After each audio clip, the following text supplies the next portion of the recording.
Here's how I sewed the cuffs on this denim jacket. It's really similar to how I sew waistbands as well. I'm going to start by attaching the cuffs to the sleeve opening with the right sides together, starting just by pinning the two front edges. You can see I'm using the selvage for the interior edge of the cuff, but you could totally use a folded edge there.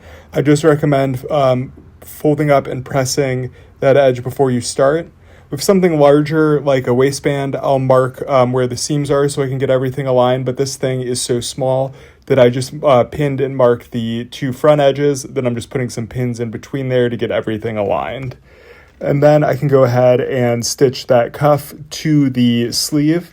I like to turn the sleeve inside out, so I'm stitching it with the cuff on top of the sleeve. I find it is a little less awkward that way. And then I like to press the seam allowance up towards the inside of the cuff.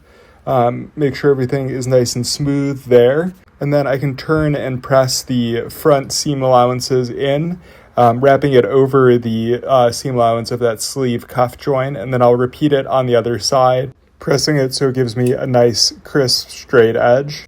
And then I can go ahead and fold the whole cuff in half. And I want to make sure that bottom interior edge is sitting just below my first line of stitching. And then I'll just press that whole thing in half. And then I like to just double check that these edges are nicely aligned. If they're not, you might not catch everything when you're top stitching. So double checking it at this point just gives me a little more peace of mind. And then I like to go ahead and put in a line of basting stitches just so nothing moves while I'm stitching it. You could totally use pins here, but I like basting. I find it lays a lot flatter than pins do. And then I can top stitch all the way around the cuffs, and that should catch all of the layers. And that's how I attach cuffs.